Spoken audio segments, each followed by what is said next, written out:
Bueno, buenas noches. Muchas gracias por volverse a conectar el día de hoy, lunes a las 8 de la noche. Tengo como invitada a la doctora Tania Vargas Robledo. Yo tengo el gusto de trabajar con ella en la Clínica Down, donde soy voluntaria, en la Clínica Down del INP en la Ciudad de México.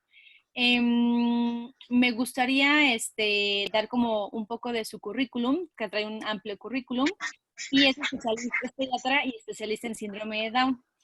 Bueno, la doctora Tania es egresada como médico cirujano de la Facultad de Medicina de la Universidad de Guanajuato, especialista en pediatría por el Hospital de Alta Especialidad de Iztapaluca, avalado por la UNAM, posgrado en el manejo integral del paciente pediátrico con síndrome de Down en el Instituto Nacional de Pediatría, avalado por la UNAM, maestría en nutrición clínica pediátrica por la Universidad Cardenal Herrera, Valencia, España.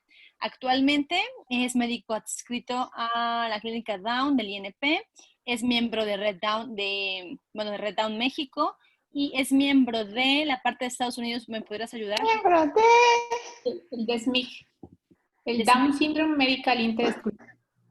Ok. Y está muy interesada en el cuidado de la salud y la nutrición de los niños con síndrome de Down para favorecer su máximo desarrollo y potenciar sus capacidades, logrando de esta manera una mayor inclusión en la sociedad. Muchos de ustedes ya la conocen, porque yo a muchos los he, referido a muchos de mis pacientes con la doctora Tania, igual que con la doctora Carla, que, bueno, las amo y las quiero muchísimo, es parte de mi equipo. Y bueno, vamos a continuar. Bueno, ya le voy a dar la palabra a la doctora Tania para que comience con su plática. Algo importante, las preguntas en el chat, por favor, y yo las voy leyendo poco a poco, ¿ok? Para que la doctora Tania nos conteste todas. Listo. Vale. Hola a todos, buenas noches. Espero que todos estén muy bien. Creo que hablar de COVID en síndrome de Down es algo pues realmente nuevo, que no se habla mucho. Hay pocos estudios que se han publicado sobre este tema, tanto el síndrome de Down y el impacto que ha tenido el nuevo coronavirus. Pero yo les voy a dar como algunos de los datos más importantes que creo que es importante resaltar. Y en caso de que tengan cualquier duda, lo que sea, nos mandan ahí alguna pregunta, comentario en el chat y al final de la plática ya me los dice Tere. Pues bueno, para empezar, algo bien importante pues es definir lo que es el síndrome de Down y ustedes tienen que tener muy en cuenta que el síndrome de Down no es una enfermedad. El síndrome de Down es una condición genética que se ocasiona pues porque hay un exceso en cromosomas. Se va un cromosoma de más en el par 21, por eso también se llama trisomía 21. Esto no significa que las personas con síndrome de Down van a ser diferentes a los demás, o sea, tienen las mismas oportunidades, los mismos derechos, las mismas obligaciones, aunque sí les va a costar un poquito más de trabajo alcanzar ciertas habilidades. Entonces tenemos que desde muy temprana edad empezar a trabajar con ellos en cuanto a terapia, estimulación, sobre todo algo muy importante es el cuidado de la salud. Entonces, en las personas con síndrome de Down, pues se considera que es la principal alteración cromosómica y que es la principal causa de discapacidad intelectual de origen genético. Se presenta en 1 de cada 700 nacimientos y a la fecha no tenemos un dato preciso sobre el número de personas con síndrome de Down que hay en el país, en México. Pero por un estudio que se hizo hace como en el 2011, se reportaba que había aproximadamente 220,000 personas. Actualmente, con la Asociación Civil de Red Down México, se propuso que se hiciera una plataforma para que todas las personas que tienen un familiar con síndrome de Down pues vayan subiendo su información y de esta manera podamos tener como un dato más preciso de la prevalencia de esta condición. Las personas con síndrome de Down, como ustedes ya bien saben, pues tienen ciertas características físicas que es muy fácil de distinguir cuando nosotros los vemos en la calle o cuando nacen los niños o no sé. Por ejemplo, los ojitos rasgaditos hacia arriba, el puente nasal deprimido, la boquita un poquito hacia abajo, el cuello está más corto, el pliegue palmar que puede estar o no estar, el pliegue palmar único, la clinodactilia, que es la curvatura del quinto dedo de las manos, la hipotonía, que es muy frecuente en ellos, y tiene muchas otras características que son en ellos más comunes, pero no por el hecho de que tengan síndrome de Down significa que todos van a tener las mismas características. Acuérdense que del total de genes que nos proporcionan mamá y papá, el cromosoma 21 solamente va a aportar el 1.5% de todo este material genético. El resto es de lo que nos heredan nuestros papás. Entonces, por eso cada niño va a ser muy diferente, ¿ok? Aparte de estas características clínicas que nosotros muy fácilmente podemos distinguir, hay otras características que no vamos a ver y que es muy importante que nosotros tengamos en cuenta para que se descarten a temprana edad. ¿Como cuáles? Pues las que aparecen aquí. Por ejemplo, los problemas auditivos, los problemas visuales, la apnea obstructiva del sueño, que puede presentarse desde muy temprana edad, casi desde los primeros meses de vida, pero que es más fácil distinguirlos cuando ya están más grandecitos, porque roncan, porque duermen con la boca abierta, porque hacen pausas para respirar. Algunas, bueno, de las más frecuentes y que tenemos que con mucha anticipación descartarla son las enfermedades cardíacas, porque como ven ahí se presentan hasta en el 40-50% de los casos. O sea que 1 de cada 2 niños puede presentarlo. Algo importante aquí es que en nuestros niños en México no se presentan formas graves de cardiopatías relacionadas a síndrome de Down. De las que se presentan a nivel mundial, hay otras que son más complejas y que sí podrían darnos más problemas, pero a pesar de que sean algunas cardiopatías no complejas, se tiene que descartar el diagnóstico a muy temprana edad. Hay algunos niños que van a necesitar tratamiento farmacológico y hay algunos que nada más se van a dejar en vigilancia. Y hay algunos otros que sí van a necesitar cirugía. De todas maneras, esto se puede resolver. Bueno, otras alteraciones que pueden ser problemas gastrointestinales, como malformaciones, o también reflujo, estreñimiento, que es muy frecuente en ellos, las enfermedades tiroideas, que por eso desde que nacen se les pide el tamiz metabólico y en el tamiz metabólico se descarta el hipotiroidismo.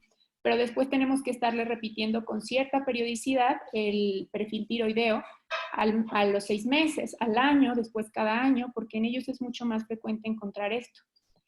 Convulsiones en ellos pues pueden presentarse a veces con más frecuencia que el resto de los niños, dice ahí que en el 1 al 13%, problemas hematológicos como anemia, trastorno mieloproliferativo transitorio, que es como una leucemia del recién nacido y que se autolimita, o sea que se quita solito. En muy pocos casos van a necesitar quimioterapia, pero a dosis muy bajitas. Leucemias también son frecuentes en ellos, enfermedad celíaca, que son enfermedades autoinmunes, inestabilidad plantoaxoidea, que es como esta alteración en la columna vertebral donde están las primeras 2 vértebras, que va a estar inestable y entonces tenemos que tener mucho cuidado con actividades de alto impacto. El autismo, que aquí dice 1%, pero que ya se ha demostrado y ya se ha reportado en muchos artículos que puede aparecer hasta en el 40% de los casos como diagnóstico dual, y bueno, muchas otras. Yo aquí les subrayé unas específicamente por el tema que vamos a hablar, como la apnea obstructiva del sueño, que nos puede dar un poco más de problema respiratorio, se asocia a hipertensión pulmonar también, las enfermedades cardíacas, los problemas hematológicos que nos van a condicionar pues alteraciones en la inmunidad, igual la enfermedad celíaca y todos los otros trastornos inmunológicos, ¿vale? Una de las preguntas que con Tere nos pareció importante señalar es si existe un mayor riesgo de contagio de COVID en personas con síndrome de Down. Realmente no es que exista un mayor riesgo de contagio, el riesgo es el mismo que en la población general. Todo va a depender de las medidas de precaución que tome cada persona o cada familia. Igual, al salir a la calle, pues usar todas las medidas como el cubrebocas, la careta, los lentes, estar estornudando en el codo, lavarse las manos con frecuencia o desinfectárselas con alcohol gel, no saludar de manos, saludar a lo lejos, no tener contacto con la gente muy de cerca. Lo más posible quedarse en casa si no hay necesidad de salir. Y lo que sí se ha demostrado, o lo que sí se puede dar es que ya cuando una persona con síndrome de Down está contagiada de COVID, pues a lo mejor la evolución puede ser peor que un niño que no tiene síndrome de Down. ¿Esto por qué? Pues porque ya lo vimos, tienen muchas otras alteraciones en sus órganos que pueden condicionarles un mayor riesgo de que tengan un cuadro grave. ¿Vale? embargo, pues cada caso debe individualizarse. O sea, no vamos a englobar a todos los niños o todas las personas con síndrome de Down a que tengan, a decir, todos tienen mucho más riesgo que el resto de la población, porque hay niños con síndrome de Down que son muy sanos. Entonces, solamente, bueno, sí tiene síndrome de Down, pero no tiene cardiopatías, no tiene problemas gastrointestinales, no tiene hipotiroidismo, no tiene absolutamente nada más que su condición de síndrome de Down. Ok, ese es un niño muy sano y el riesgo va a ser el mismo que el resto de la población. ¿Ok? Aquí yo les puse esta imagen, que a lo mejor no la van a entender mucho, pero lo que habla esta imagen, si ustedes ven los cuadritos, bueno, no sé si ven mi mouse, estos cuadritos son las células o la membrana celular. Digamos que es como la puerta de entrada para que entre cualquier virus, bacteria, lo que sea, ¿sale? Entonces, estos que tenemos aquí verdes son los virus. Aquí dice una persona euploide, o sea que no tiene trisomía, y aquí está una persona con trisomía 21. Este es el aire, este es el epitelio de los pulmones y aquí empieza toda la respuesta inflamatoria. ¿Qué pasa? En las personas con síndrome de Down se ha visto que tienen más receptores para estas células de la inflamación. O sea que cuando llegan estos virus y activan estas células de la inflamación, estos puntitos o estos palitos que ven aquí están más expresados en las personas con síndrome de Down y entonces van a tener una respuesta inflamatoria mayor que la población sin síndrome de Down. Entonces, como vemos aquí, el síndrome de Down va a ocasionar que haya una sobreproducción de moléculas inflamatorias y esto puede ocasionar un síndrome de dificultad respiratoria, que haya mayor daño al corazón o infecciones bacterianas secundarias más frecuentemente, ¿sale?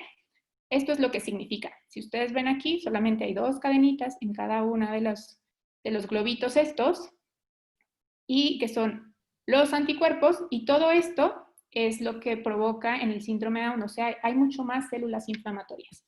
Entonces, sí tenemos que cuidarlos porque ellos pueden tener este cuadro más severo, pero tenemos que cuidarlos igual que el resto de la población. No hay que exponerlos si no hay necesidad, ¿ok? Otra de las preguntas que nos pareció muy importante es cómo se pueden adaptar las recomendaciones de sanidad a personas con síndrome de Down. Pues bueno, las recomendaciones de sanidad van a ser las mismas, ¿ok? No va a haber unas recomendaciones específicas para los niños, adolescentes o adultos con síndrome de Down. Lo que sí debemos considerar es que las personas con síndrome de Down recuerden que todas tienen discapacidad intelectual, algunas de mayor, algunas de menor grado. ¿Qué pasa con las personas que tienen discapacidad intelectual? Que a veces les va a costar un poquito más entender lo que queremos decirles. Entonces, siempre es importante que les expliquemos muy claramente lo que está ocurriendo. ¿Qué está ocurriendo? Pues que hay una enfermedad nueva que puede ocasionar que las personas se enfermen de una forma muy severa y que tengan que ir al hospital. Hay que explicarles de una manera tan sencilla y si es necesario, o ustedes pueden hacerlo, pues con imágenes, con pictogramas, para que ellos les entiendan mucho más. Si ustedes se ponen a explicarles, aunque sea de forma sencilla, pero no les enseñan imágenes, seguramente no les van a entender porque les van a decir mucha información y ellos, o sea, se van a quedar con lo primero que les digan. Entonces, sí es muy importante que cuando ustedes traten de explicarles algo a ellos, pues lo hagan de una manera como un poquito más práctica, más dinámica, que ellos también estén aprendiendo y que ustedes se den cuenta que lo están entendiendo. Hay que explicarles las causas y las consecuencias de esta infección, pues qué es el virus, qué ocasiona el virus, cómo se van a sentir las personas que adquieren esta enfermedad, para que si ellos sienten, por ejemplo, dificultad para respirar, les da tos, les duele su garganta o bueno, lo que sea, pues entonces nos lo hagan saber. Recuerden también que las personas con síndrome de Down les cuesta mucho expresarse con un vocabulario inteligible, ¿ok? Entonces hay algunos que se les entiende perfectamente, pero a muchos no. Entonces, a veces también en ellos tienen un umbral más alto al dolor. Y si les duele la garganta, pero o tienen la garganta inflamada, pero a lo mejor pues no se van a quejar. Entonces, sí es muy importante que nosotros conozcamos bien a nuestros hijos y que los observemos. Si notamos algún cambio en su conducta, pues que no está comiendo bien, que está un poquito más apático, que ya no convive tanto y mejor se aísla, o lo notamos más triste, pues entonces hay que tomarlos como datos de alarma para revisarlos, ¿sale? O para decir, ¿qué te pasa? ¿Qué tienes? ¿Te duele algo? y nosotros estar indagando ahí, ¿ok? Entonces es importante también decirles cómo se previene esto del distanciamiento social, porque ellos, no todos, digamos, no podemos englobarlos como ya habíamos dicho, pero sí ellos suelen tener esta forma como muy cariñosos, suelen abrazar mucho. Cuando ven a las personas que conocen o que les tienen afecto, pues seguramente van a correr a querer abrazarlos o a preguntar cómo están o lo que sea, pero no saben de distanciamiento social. Entonces sí es muy importante que les expliquemos esta parte. ¿Por qué? Porque tenemos que irlos acostumbrando a la nueva normalidad. ¿Okay? En algún momento tienen que regresar a la escuela o ustedes tienen que regresar al trabajo, pero tenemos que a ellos enseñarles de qué manera se puede prevenir. No podemos estar a lo mejor todo el tiempo cuidándolos y decirles, no toques el barandal, no saludes de mano, no te toques la cara, estornuda en el codo. Pero bueno, si les enseñamos ahorita esto en casa, probablemente cuando ellos salgan, ya se lo van a saber, ya lo van a recordar y van a decir, esto me dijo mi mamá que no lo podía hacer, ¿ok? Hay que darles estas herramientas, decirles de qué manera pueden hacerlo y hacerlos sentir seguros y protegidos, ¿ok? Bueno, yo encontré algunas guías que ustedes pueden encontrar en la página de coronavirus.gov.mx y hay un montón de guías bien prácticas y muy didácticas para los niños. Aquí, por ejemplo, bueno, dice las recomendaciones, pues permanecer en casa, evitar pues este contacto con otra gente si no hay necesidad. También puede ser divertido estar en casa y les ponen ahí en una guía de qué manera se pueden divertir. Hay muchas actividades muy fáciles que ustedes, sin necesidad de tener un material extra, con estar solamente ustedes y sus niños en un ratito libre también, aunque estén todo el tiempo en casa, a lo mejor los papás están trabajando en la computadora, en línea y todo. Acuérdense que es muy importante dedicarles tiempo, ¿ok? No es bueno tenerlos todo el tiempo viendo televisión, que estén sentados, distrayéndose en algo, sino que es importante que les pongamos actividades con lo que ellos sigan aprendiendo. El programar los días con horarios y tener como ciertas rutinas, eso es súper importante. ¿Por qué? Pues porque si no, no van a saber qué les toca en este día. Entonces, si ya tienen su rutina de levantarse, bañarse, desayunar, hacer sus tareas o hacer alguna actividad manual o algo que les guste, después comer, después un ratito de ocio, y no sé, después a lo mejor un tiempo libre para jugar o estar en contacto con sus amiguitos o a lo mejor alguna videollamada con los abuelos, lo que sea, pero tener rutinas, esto es súper importante y sobre todo cuidar sus horarios de sueño, cuidar sus alimentos, cuidar su actividad física. Y aquí, bueno, sus recomendaciones de cómo lavar nuestras manos, es muy fácil que les enseñemos, pues si ustedes les ponen dibujitos y les explican de qué manera y al mismo tiempo ustedes y ellos lo van haciendo, esto va a ser como muy fácil para ellos de entender. ¿Qué pasa luego? Y bueno, como les decía, es mucho más fácil que ellos lo entiendan si se los enseñan con imágenes, con pictogramas. Aquí, por ejemplo, yo les puse, pues bueno, este es el virus. ¿Por qué se llama coronavirus? Pues porque tiene una coronita. Y aquí está la mamá con su hija y él está contando un cuento. Están en casa, están protegidos. Eso es su escudo protector, como en la imagen de arriba. Quedarse en casa, estar en familia, no exponerse y tener todas las medidas de cuidado que se pueden tener. ¿Qué pasa? Otra de las preguntas es, ¿cómo actuar en caso de que las personas con síndrome de Down se enfermen? Pues bueno, este es como un mapa conceptual que yo encontré en un artículo que habla de síndrome de Down y la pandemia del COVID. Entonces, dice que cuando las personas con síndrome de Down empiezan con algún síntoma, pues es muy importante que los familiares estén en contacto con su médico de cabecera. ¿Por qué? Pues porque ellos probablemente les pueden orientar. Las mamás seguramente se van a asustar, mamás, papás o el tutor, el abuelito, el tío, se van a asustar pues porque empiezan con algún síntoma de gripa o algún síntoma respiratorio, lo que sea, y dicen, pues ahorita todo es COVID hasta no demostrar lo contrario, ¿no? Tenemos eso en la cabeza. Pero recuerden que ahorita pues ya viene la época de otoño, que ya empieza el virus de la influenza. Entonces, no todo va a ser COVID. También hay otros virus que nos pueden ocasionar infecciones respiratorias, pero siempre es muy importante que estemos en contacto con el médico. Pues bueno, ¿qué pasa?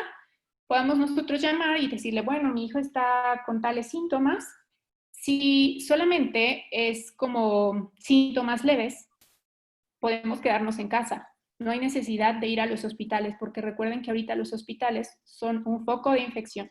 Ahorita hay muchas personas que son positivas para este virus y que es mucho más el riesgo de que se contagien ahí. No solamente los niños, los papás, los abuelitos.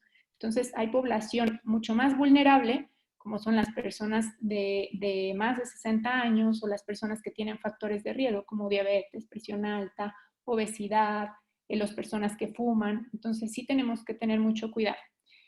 No hay que alarmarnos demasiado. O sea, puede que sí sea COVID, pero a lo mejor la mayoría de los niños que se contagian tienen síntomas leves. Entonces, si tiene síntomas leves, seguramente no necesita ir a un hospital y tampoco seguramente hay necesidad de hacerle la prueba. O sea, al principio sí decíamos, tienen que hacerle la prueba para saber si es COVID o no. Ahorita, si hay alguien en la familia que empiece con síntomas respiratorios, hagamos como que es COVID y hay que tratar de aislarnos, no estar en contacto con el resto de la familia. ¿Por qué? Pues porque no sabemos si es COVID o no. O pueden ir y hacerse la prueba, pero entonces ahí pues a lo mejor ya es más salir, estar en contacto con más gente. Y bueno, ya a menos que tuviera síntomas severos, pues entonces ahí, desde el primer momento, acudir al hospital. ¿Cuáles son estos síntomas severos? Pues que tenga fiebre de alto grado, que no sea fácil de controlar, que tenga dificultad respiratoria, que tenga dolor de cabeza, que ya esté como su estado de ánimo pues muy afectado, ya no está comiendo, ya no está jugando, ya lo ven como muy decaído. Entonces estos son datos de alarma y sí tienen que acudir, ¿ok? Esto me pareció muy interesante porque, sobre todo en los niños con síndrome de Down, es importante que cuando vamos a acudir al médico, ahorita sobre todo, que probablemente pues le tienen que hacer la prueba del hisopo para ver si es COVID o no, pues tenemos que explicarles que probablemente van a meter un cotonete muy largo en su nariz o a lo mejor toman una muestra de su saliva, pero sí explicar a los niños, sobre todo a los más chiquitos, que asistir al doctor no es algo malo. Seguramente los tienen que revisar, pero no tienen que temer. O sea, explicarles o jugar con ellos y hacer una dinámica en casa de decirles, a ver, yo soy la doctora, tú eres el paciente, yo te voy a revisar, no pasa nada. Ahora tú eres la doctora y revisa a tu osito o revisa a tu papá. Y de esta manera ellos empiezan como a familiarizarse con este ambiente para que no tengan miedo. Sobre todo les digo en los más chiquitos, hay muchos niños con síndrome de Down que son mis pacientes y que ya llegan con mucho gusto a la consulta, ya van directo a la cama, ya ellos se empiezan a quitar la chamarra para que los revisen y todo. Pues sí, ya están acostumbrados porque seguramente han pasado muchas veces por médicos, por hospitales, por todas estas comorbilidades o afecciones médicas que ellos suelen tener. Pero pues tenemos que ir, como ya les dije, individualizando en cada caso, ¿sale? Ustedes más que nadie conocen a sus niños y saben cuándo hay que tomar como estas medidas. Otra imagen que dice, respira, piensa, actúa. En los niños, sobre todo ahorita que ya están como muy fastidiados del encierro y todo, bueno, hay que enseñarles esto, que hay que primero tranquilizarse. Si tienen una emoción fuerte, enojo, angustia, ansiedad, tranquilizarse, pensar antes de actuar, que eso nos sirve a todos, no nada más a los niños, a los adultos también, para de esta manera pues evitar como caer en este efecto de la ansiedad, de que podemos agredir a alguien o que podemos hacer algo que a lo mejor conlleve más riesgo. Y la otra, pues reconocer las emociones, eso también es súper importante. Y aquí en otra de las láminas les pongo lo de las emociones. Esta siguiente pregunta de ¿qué recomendaciones le da a las familias que tienen un integrante con esta condición, con síndrome Down, para sobrellevar mejor esta pandemia? Creo que esto es importante para todos. Las acciones que se pueden llevar en casa a cabo son, pues, lo que ya les decía, observar a su hijo, el estado de ánimo, si ustedes lo notan diferente, porque a veces no nos van a referir los síntomas que ellos puedan tener. Y si nosotros no lo distinguimos a tiempo, que somos quienes más lo conocemos, pues seguramente algún diagnóstico se puede ir retrasando. Algo bien importante es que tenemos que informarnos, sí, pero de fuentes confiables, porque hay mucha información falsa en las redes que nos puede alarmar mucho más o causar mucho más pánico. Entonces, para que nosotros podamos transmitir esta tranquilidad a nuestros hijos, pues nosotros tenemos que estar tranquilos.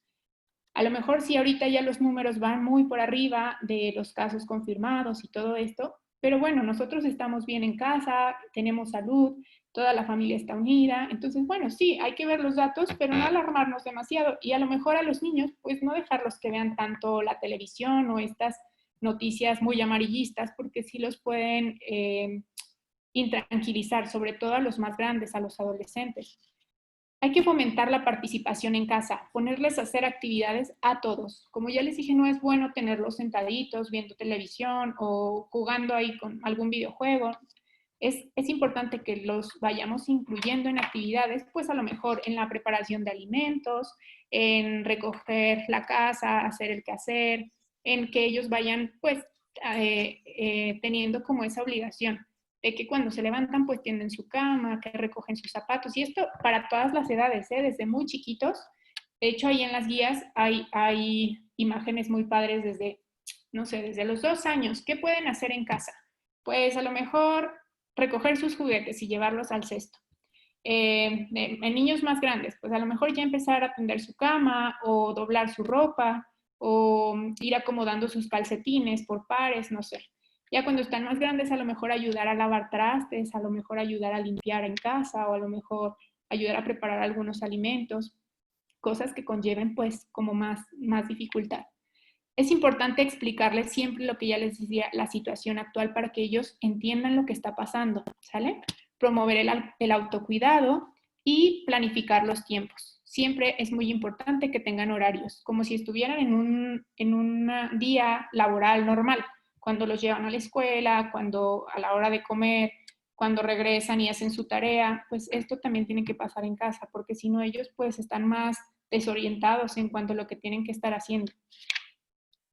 Lo de las rutinas de sueño es muy importante que tengan horarios fijos y ya establecidos. ¿Por qué? Porque si no, ahorita dicen, pues son vacaciones. Y entonces todo el mundo se duerme a la hora que quiere, a la 1, a las 12 como adultos, y entonces ya se levantan tarde, o ya durante el día están muy somnolientos y toman varias siestas y solo se la pasan ahí acostados, no tienen energía para hacer otras actividades.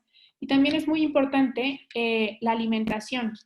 Ahorita también les voy a dar como unas ideas de cómo podemos cuidar la alimentación, pues las medidas de higiene que ya les había comentado y el contacto con su médico. Estos infogramas me parecieron como muy buenos porque es una manera fácil de explicarles a los niños sobre el COVID-19. Entonces, hay que explicarle o lo que significa el COVID-19, la enfermedad de COVID-19 y el virus, y preguntarle a ellos cómo se sienten al respecto. Entonces ya les ponen ahí las caritas y ¿estás feliz? ¿Estás preocupado? ¿Angustiado? ¿Qué te pasa? ¿Estás triste porque no has visto a tus amigos o a tus abuelitos? Explicarles que ellos nos digan, pues eso, su sentir es muy importante y de qué manera ellos pueden cuidarse. Acuérdense que también el hecho de que estén encerrados, pues a lo mejor les va a causar como cierto, pues más que ansiedad, a lo mejor, pues el hecho de que estén aislados, ya no ven a sus amiguitos, ellos los extrañan, de por sí son niños que necesitan estar en contacto, suelen ser como muy sociables. Si en este tiempo que ya empiezan a estar cansados del encierro, ustedes no han tenido la oportunidad de tener contacto con sus compañeros de la escuela o con los profesores, pues entonces a lo mejor sería bueno que ya sea que por la computadora, por el celular, por fotos, por lo que sea, pues estén mandando mensajitos, igual no van a salir, pero es importante que ellos sepan, mira, él también se está cuidando, él también está en casa, y que de esta manera pues ellos vayan entendiendo que todos estamos igual, no solamente son ellos los que están encerrados. Y bueno, la otra infografía que es como de lavado de manos y todo. ¿Qué impacto ha tenido la pandemia en las personas con síndrome de Down y sus familias? Pues en los padres o en los tutores, a lo mejor temor, pensamientos catastróficos. En las personas con síndrome de Down puede que haya regresión, que haya cambios de conducta, que tengan miedo, que suelan ser más sedentarios, que no hagan las actividades que hacían anteriormente. Esto de la regresión es algo que puede ocurrir pues no muy frecuente, pero sí se ve en personas con síndrome de Down, desde niños hasta adultos. ¿Qué pasa? Pues que a lo mejor algunas habilidades que ellos ya tenían, que ya los niños que ya iban al baño, dejan de hacerlo porque pasan por periodos de estrés. No sé si sus niños, alguno ha tenido algún caso así, o a lo mejor los que ya empezaban a hablar, dejan de hablar, o a lo mejor los adultos que empezaban que hacían muchas cosas, que a lo mejor ya iban a la cocina, se preparaban algo, dejan de hacerlo y ya solo quieren estar sentados, pues pueden ser muchos factores.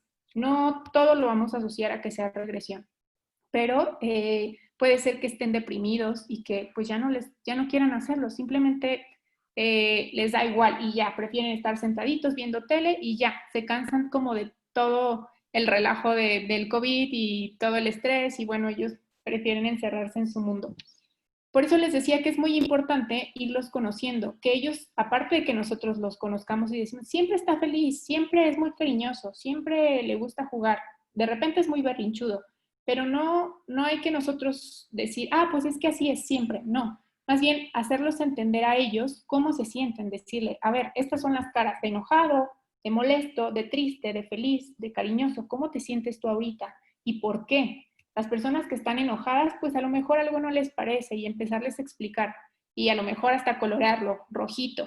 El que está triste, pues azul. ¿Por qué está triste? Tiene ganas de llorar, pero ¿por qué? ¿Qué le pasó? ¿Se cayó? ¿O porque ya no ve a alguien que quería mucho? No sé. O sea, irles explicando y que ellos nos vayan dando como, más bien nosotros darles como esta oportunidad de que ellos se expresen también, porque no solo somos los papás o los tutores los que tenemos angustia, ellos también lo tienen.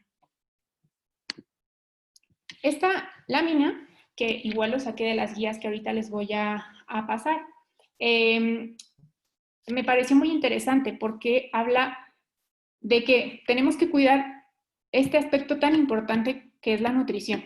Acuérdense que de los factores de riesgo más importantes para que una persona tenga un cuadro severo de COVID es la obesidad. Si ustedes lo han visto en las noticias y todo esto.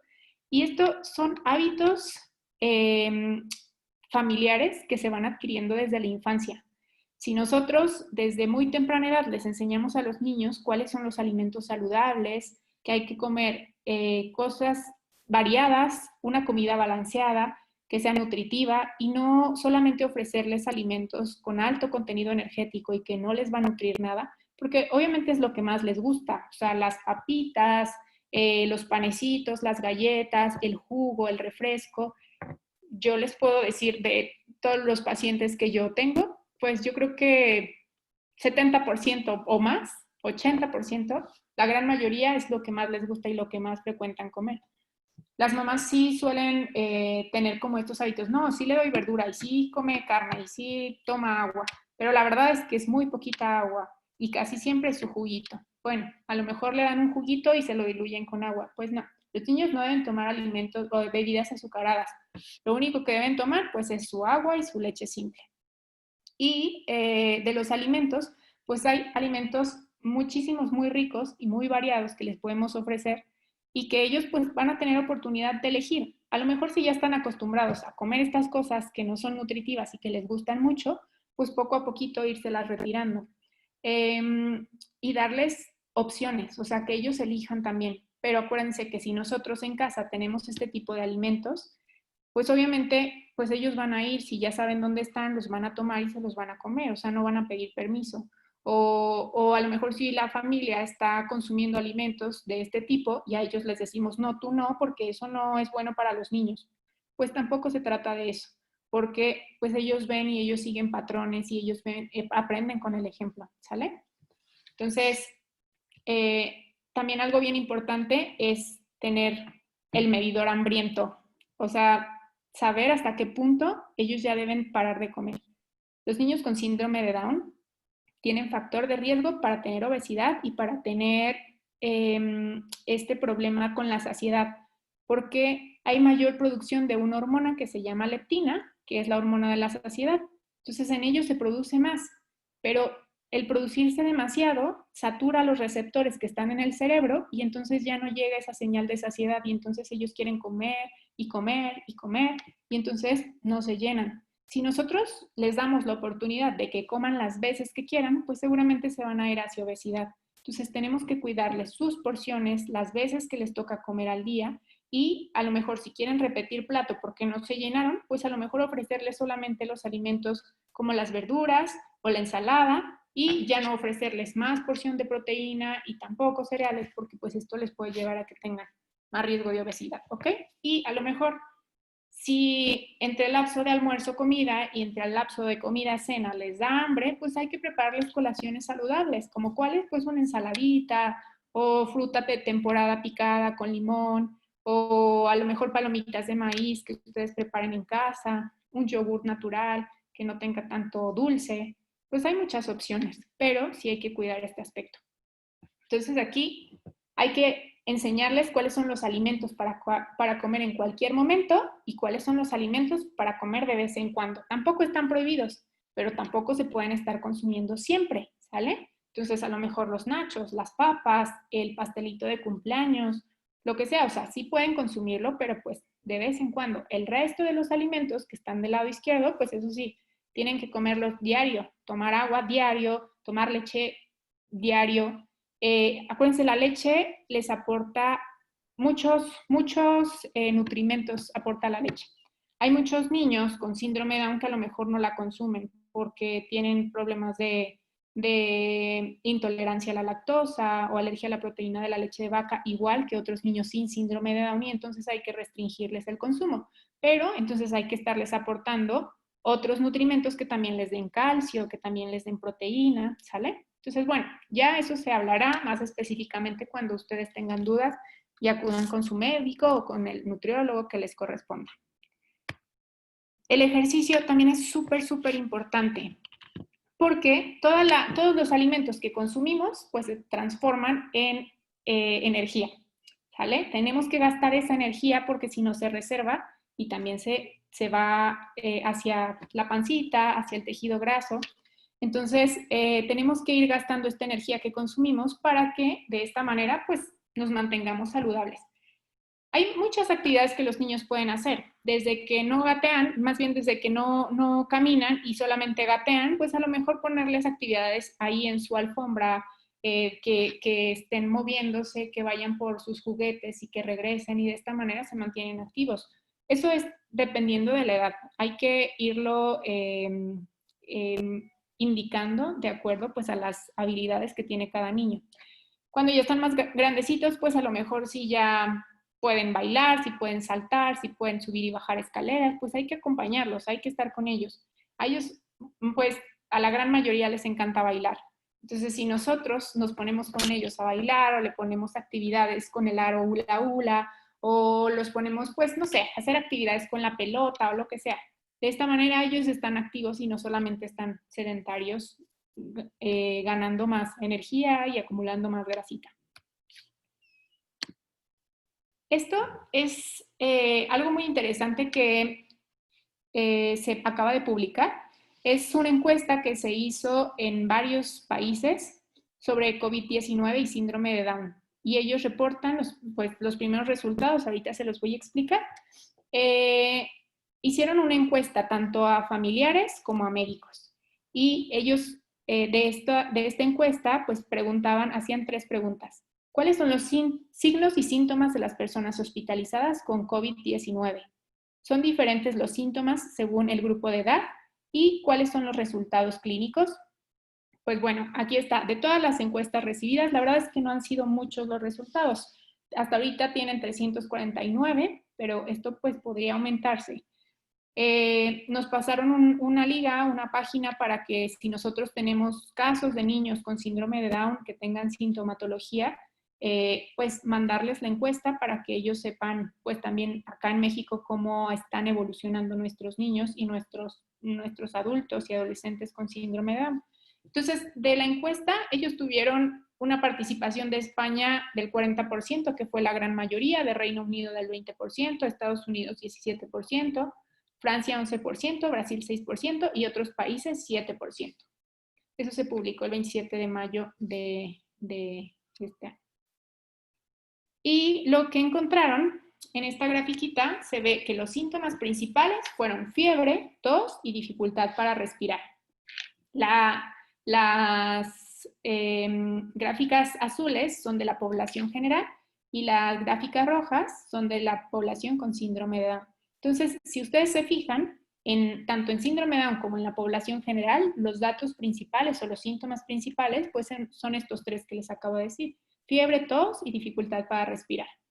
Hay otros que pueden ser algunos problemas respiratorios, no lo sé, a lo mejor que dejen de oler, pero es algo que a lo mejor ellos no nos van a comunicar, o a lo mejor escurrimiento nasal, diarrea, dolor de cabeza, náusea, vómito, dolor abdominal. Estos son otros síntomas, pero se presentan con menos frecuencia.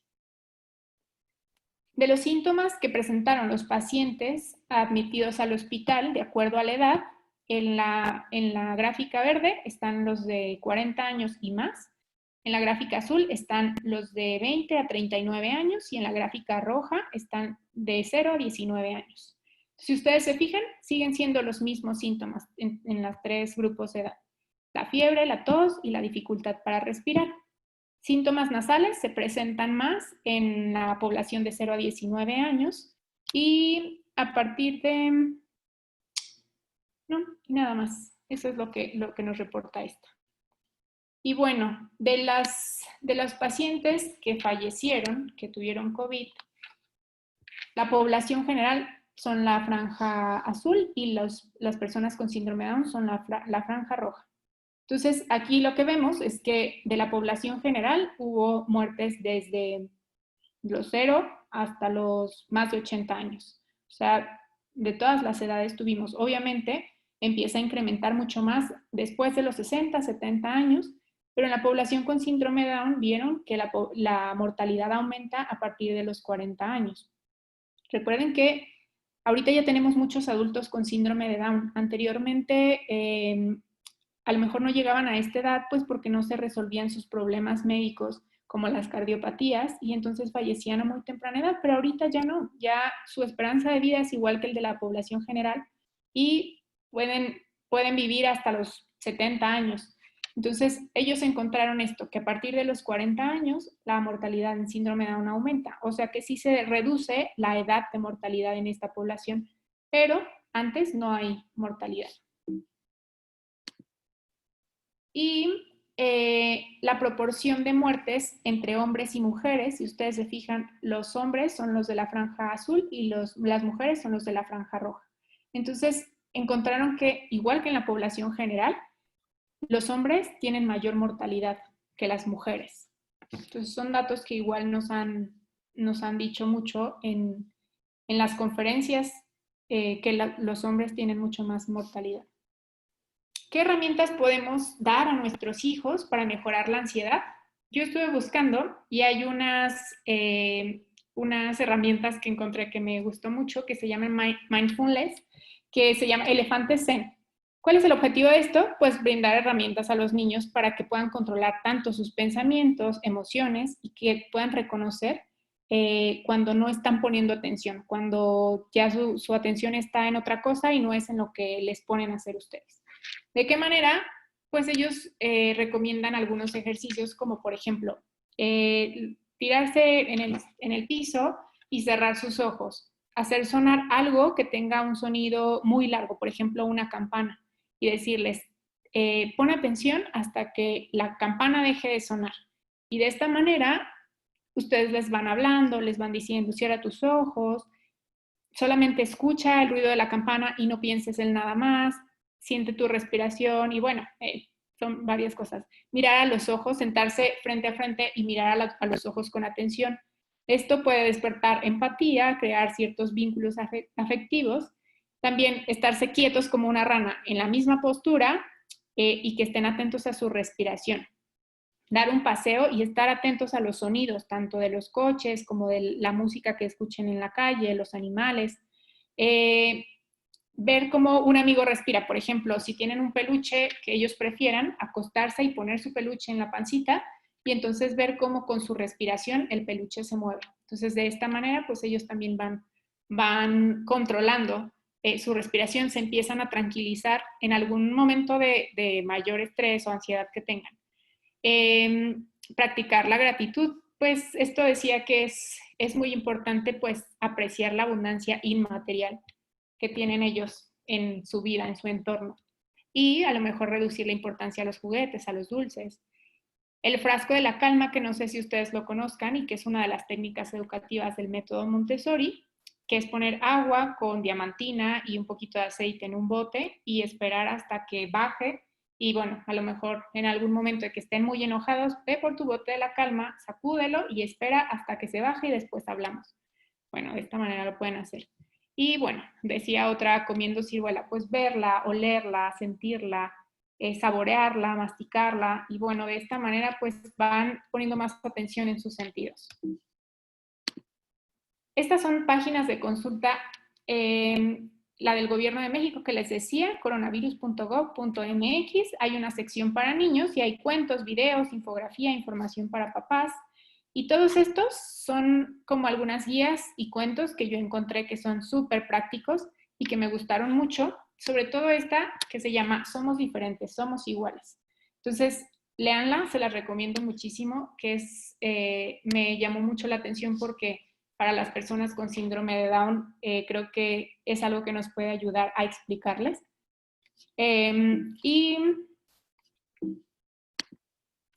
Y también otra guía que está muy buena es la de autismo.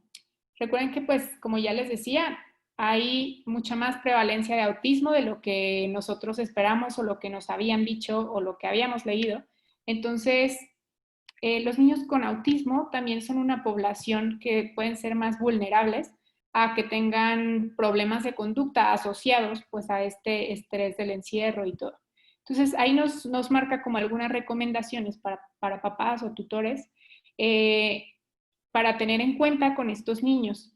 Permanecer calmados y transmitir tranquilidad, porque ellos, si nos ven alterados a nosotros, seguramente ellos también se van a intranquilizar. Facilitar estrategias de afrontamiento positivo y de relajación, como ya les había comentado, apoyar la comprensión con ayudas visuales y narrativas, explicar las expectativas y las nuevas reglas sociales, proporcionar estructura y rutinas, medidas de higiene y sueño, que es muy importante, control de información en internet o en televisión, solamente pues lo necesario, no hay que dejarlos que vean de más, promover el contacto con la familia, monitorear los cambios de comportamiento y algo muy importante es no automedicarse. Bueno, eso lo mencioné ahí, pero en general es algo importante, no automedicarse sin antes consultar con su médico. Y bueno, esta me gustó para finalizar, por suerte estaba mi familia para cuidarme. Creo que tenemos que ver las cosas positivas de este encierro, pues el contacto con la familia, con los papás, a lo mejor sacar lo positivo de la relación y de este mayor tiempo en familia y no estar solamente estresados pensando que ya queremos que regrese todo a la normalidad. Y pues bueno, eso es todo. No sé si haya preguntas. Sí. Tania, ¿puedes regresar a la diapositiva de la del gobierno? Que no la alcanzaron a apuntar, por favor. Espérame, déjame ver si te puedo... Ya no ven mi pantalla, ¿verdad? No, ya no se puede. ¿Me das acceso para volverla a compartir, Tere? ¿La pantalla?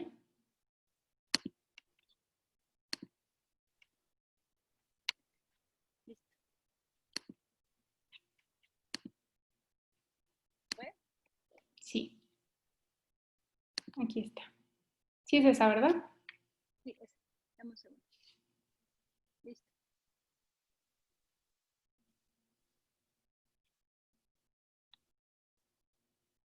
Listo, si hay preguntas, Tania. Si gustas ya quitar la presentación. Listo, la primera pregunta dice, ¿a un bebé cómo se le explica el distanciamiento? ¿A un bebé de qué edad? No pusieron la edad, yo creo que imagino como de los 0 a los 2 años. Yo les digo a todos que les cuenten el cuento tal cual de Elmo. O de Archibaldo más bien, creo que era. Sí, hay muchos videos en esta página y ahí nos pueden dar como orientación. Pero A los niños, pues la verdad es que es muy difícil. En los niños muy chiquitos no les puedes decir, no abraces, no toques. A los que están más grandes, pues que ya lo entienden, lo van a hacer, pero los chiquititos, pues probablemente no. Entonces, pues tratar nosotros, mamás o papás, de tener pues las precauciones y llevar siempre en la bolsa. Si tenemos que salir, pues el gel, tratar de no exponerlo demasiado. Pero realmente a edades muy tempranas es muy difícil que lo puedan entender. Ok, perfecto. Dice, ¿una persona con síndrome de Down con COVID puede ser asintomático? O sea, que tenga COVID puede ser asintomático. Sí, sí, igual que en la población general, hay muchas personas que pueden ser asintomáticos, sobre todo los niños, como ya lo mencionaba, son quienes suelen ser asintomáticos o tener un cuadro leve de la enfermedad. Y quienes se tienen Escucho un mayor niño, edad. ¿verdad? Ya, solo silencio. Dame un segundo. Mónica Laguna, no la puedo silenciar. Dame un segundo. ¿Puedes silenciar tu micrófono, por favor? Sí. ¿Cómo se hace? ¿Lo puedes silenciar tú, Tania? Que a mí no me deja. Ya, ya, ya. Ya. Ay, qué. Voy. Te silencié sin querer. No. Listo. Perdón. Ok, perdón. ¿Me escuchas, Tania? ¿Sí? Ok, perfecto. A ver, habla, que no te escucho. ¿Me escuchas? Sí, listo. Cintia Melo dice, ¿cómo explicar el distanciamiento social a un niño pequeño sin impactar mentalmente el desarrollo del niño? Me gustaría, que hablar sobre el impacto del confinamiento en niños pequeños con síndrome de Down, pues considero crítico en su desarrollo cognitivo, social y el contacto en su entorno, y otras personas, en especial niños de su misma edad. Y me supongo que debe tener como 3, 4 años el niño.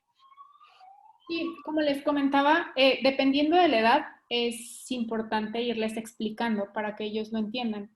Eh, con este material que yo les decía de las guías, ahí hay muchas imágenes y muchos dibujos y de esta manera para ellos es más fácil entenderlo. Si nosotros nos ponemos a explicarle y decirle, a ver, esto es el virus, esta es la enfermedad, puede ocasionar todo esto, y entonces solamente hablar y hablar y hablar, no nos van a entender ni nos van a apelar de verdad. Entonces, lo que podemos hacer es enseñarles dibujitos y decirles, o hacer como una actividad en la que ustedes puedan estar recreando esta situación de riesgo, por ejemplo, en la familia, con papá, con mamá, con los hermanos, quienes estén, y entonces ir explicando por qué sí, por qué no y de qué manera lo pueden hacer, pero de cierta forma que ellos lo estén practicando y lo estén entendiendo, que ustedes se estén dando cuenta que lo entienden, porque no tiene caso que solo hablemos y hablemos si realmente no nos están entendiendo. Y eso pues de acuerdo a la edad. Les digo, si son muy pequeñitos, seguramente por más imágenes que les mostremos o más que les expliquemos, pues no nos van a entender.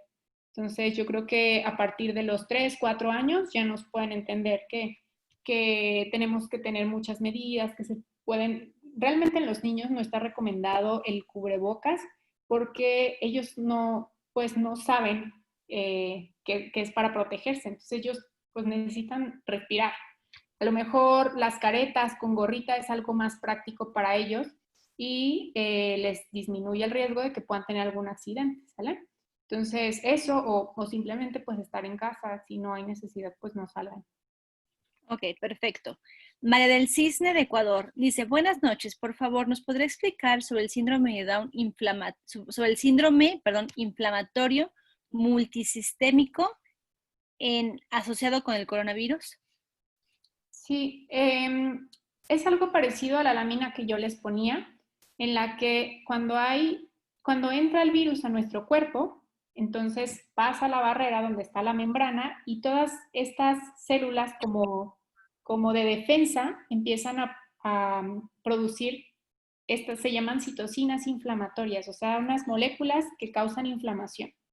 Lo que pasa con el virus es que desarrolla una respuesta exagerada de estas de estos anticuerpos y entonces hay mucha producción de estas moléculas inflamatorias y van a inflamar muchos órganos.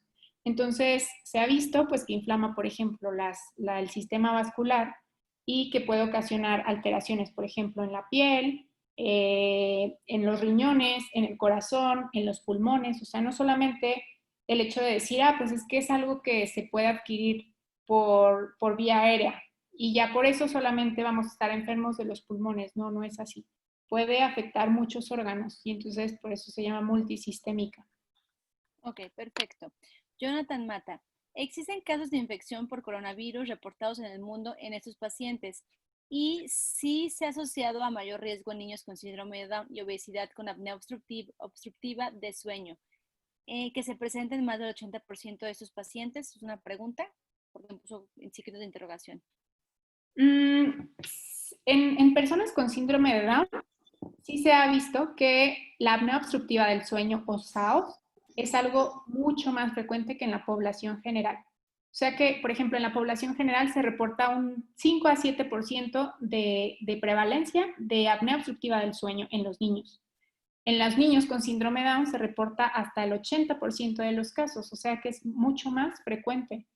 ¿Qué es la apnea obstructiva del sueño? Pues estas pausas respiratorias cuando están dormidos. Apnea es este periodo de no respirar, que no sé si ustedes papás lo han notado en sus hijos, que están roncando, que hacen pausas para respirar mientras están dormidos o están respirando con la boca abierta. ¿Esto por qué? Pues porque en los niños con síndrome de Down tenemos la vía aérea más estrecha. Entonces ellos buscan de alguna manera jalar más aire para poder respirar cuando están dormidos. Entonces, sí se reporta mucho más frecuente, pero lo que nos comentaban, de acuerdo a esta encuesta que les digo que hubo en España y en muchos países, ellos no encuentran asociación mayor en las personas que tienen SAOS, o sea, no hay mayor riesgo de que se contagien. Sí puede haber mayor riesgo de que alguna persona que tenga una enfermedad pulmonar previa pueda tener un cuadro severo, pero no es mayor el riesgo de que se contagie esta persona. Ok, perfecto. Gracias, Tania. Cintia Melo, ¿qué tan recomendable es explicar sobre el virus a niños menores de 3 años? Nosotros tratamos de no hablar del virus frente a nuestra hija y tratar de vivir en casa de lo más normal posible para ella sin mencionar que hay virus, simplemente vacaciones en casa. ¿Qué recomiendas? Pues yo creo que sí es importante que les comentemos lo que está pasando. O sea, realmente, pues a lo mejor no lo van a entender si son niños muy chiquitos, como ya les decía. Por más que les hablemos de un virus, no tienen ni idea qué significa eso. Pero con los dibujitos nosotros podemos irles explicando. Entonces, de esta manera, cuando nosotros tengamos que salir por cualquier razón al médico, llevar a su hija de 3 años a alguna valoración o que tengan que salir a algún estudio de laboratorio o lo que sea, o sea, algo que tengan que salir o simplemente ustedes tienen que salir y las redes de apoyo con las que ustedes contaban, pues tampoco ya no las tienen cerca porque igual están aislados. Entonces tienen que llevarse a su hija. Entonces de esta manera ustedes les dan la herramienta de que ya les explicaron lo que está pasando, la situación actual y por qué ellos tienen que cuidarse. Si no, no van a entender por qué tienen que poner una careta, por qué tienen que estar sin tocar las cosas, por qué ya no pueden salir al parque. Entonces creo que sí es muy importante que, les digo, a partir de los 3 años yo creo que ya empiezan a entender un poquito más los niños. Entonces ya les podemos explicar de una forma muy sencilla, pero seguramente nos van a entender a su manera, pero nos van a entender. Y de esta manera pues ya no se les dificultará tanto cuando tengamos que tomar medidas. Ah, bueno, hay una pregunta de Sonia Mendoza de Puebla. ¿Hay riesgo de contagio si sale el niño en automóvil sin bajarse de él o solo acompañándonos sin bajarse? O sea, Pues no, o sea, si van en el automóvil todos juntos, pero no se bajan, pues yo creo que no hay riesgo, o sea, mientras no haya contacto con más gente. Digamos, o sea, si salen a dar un paseo porque ya están enfadados de estar en casa, pero no se van a bajar del automóvil, todos llevan los vidrios arriba y todo, no hay ningún problema. Si ya se van a bajar, pues sí tienen que tomar las medidas necesarias. claro.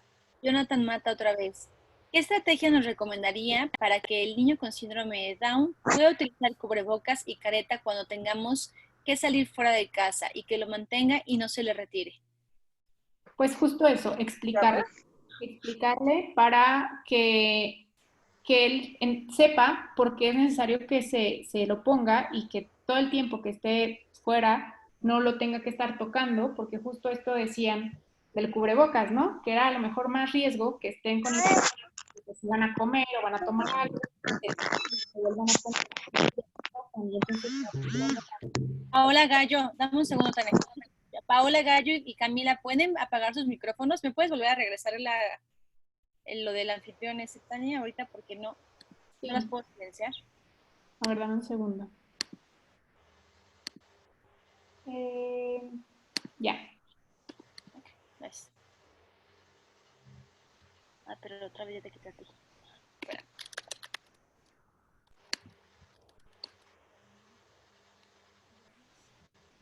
Listo, ¿verdad? Ya. Entonces, les comentaba, sí es muy importante practicarlo en casa, hacer dinámicas para que ellos sepan por qué es importante que tienen que usar el cubrebocas o la careta y que cuando salgan a la calle, pues se lo tienen que mantener, no estarlo tocando, no quitárselo y ponérselo, porque esto pues tiene mayor riesgo, ¿no? Mejor si ellos llevan la careta, van cubiertos y hay gente alrededor y están hablando, igual todas estas gotículas de saliva pues ya quedan impregnadas ahí en la careta. Después el niño pues no sabe y lo toca y entonces ya se lo quita y se lo vuelve a poner, se toca su cara. Eso es el riesgo que hay en los niños. Entonces, si él puede entenderlo, si nosotros podemos explicarle, porque ya es un niño que ya está grande, ya lo entiende, o que ya nosotros lo dimos a entender de alguna manera. Tratar de, pues bueno, si van a salir, usar estas medidas, pero sí estarles explicando, no tocar, no quitar, usarla mientras estés afuera, llegar y lavarte muy bien tus manos, o a lo mejor quitarte toda la ropa que venga, con la que vengas de la calle, ya cambiarnos y bueno, ya usar todas las medidas que ya saben. Ok, la última pregunta yo creo que sería, buenas noches, ¿nos recomiendas alguna vitamina para mejorar el sistema inmunológico de nuestros hijos ante esta pandemia? Sí, los niños con síndrome de Down suelen tener deficiencia de de muchos nutrimentos. Dentro de ellos, las que con mayor frecuencia se menciona que está deficiente es la vitamina D y que se ha visto que sí tiene como que de cierta manera actúa protegiendo al sistema inmunológico para que no haya un cuadro severo de esta enfermedad. Entonces, en los niños con síndrome de Down se recomienda que estén suplementados con vitamina D. ¿Cuánto? Pueden conseguir algunas presentaciones de 400 unidades y dárselas. Hay algunas gotitas, hay algunas cápsulas, hay algunas, perdón, tabletas y las pueden disolver y se las dan. Pero eso es todos los días. Acuérdense que la vitamina D se obtiene mayormente por la exposición al sol. Entonces, si tienen exposición al sol y consumen alimentos que contengan vitamina D, entonces como el huevo, la leche, pues esto pues nos va a estar dando cierto aporte. Pero sobre todo en esta etapa y en ellos que ya se ha demostrado que si está deficiente, sí se puede estar suplementando. Ok, ya las últimas dos preguntas, por favor, porque me acaban de escribir dos preguntas más. ¿El tratamiento en caso positivo de COVID sería el mismo que el resto de la población pediátrica o habrá alguna diferencia? No, el tratamiento es el mismo. No hay diferencias porque tenga síndrome de Down o porque tenga autismo o porque tenga lo que tenga. El tratamiento va a ser el mismo. Ok, perfecto. Sonia Mendoza, ¿el desinfectante cuaternario amonio de quinta generación es bueno? No sé cuál es. La verdad es que no he escuchado de él, pero si me hace llegar por medio de Tere o algún mensajito o lo que sea, lo investigamos Te y ya. paso el teléfono de la doctora Sonia. Ok, perfecto. Pues cierro aquí la gran charla de el impacto de la pandemia en personas con síndrome de Down. Agradezco mucho a la doctora Tania que se haya tomado otro día para nosotros y podernos explicar. Espero que poder grabar esta conferencia en YouTube. Bueno, pasarla y pues muchísimas gracias. Gracias a ti, Tere, por la invitación y gracias a todos los que se conectaron. Ojalá haya sido de utilidad. Y bueno, aquí estamos lo que necesiten para cualquier duda. Después voy a ser anfitrión para poder ponerle pausa al video. Sí, dame un segundito. Una pregunta antes. Danos tu teléfono, ¿dónde te podemos encontrar? Tus páginas. Sí, pueden encontrarme en Facebook como doctora Tania Vargas y en Instagram como doctora taniat.periadown. Ok, perfecto, para que la chequen. Igual están dando por vía online porque nos están viendo de Argentina, de Ecuador al parecer. Por si la quieren ver, yo se las recomiendo. Ya muchas se las pasé también, pero aquí está la doctora Tania. Muchas gracias. Muchas gracias a todos por conectarse. Que estén muy bien. Gracias, Tere. Gracias. Bye.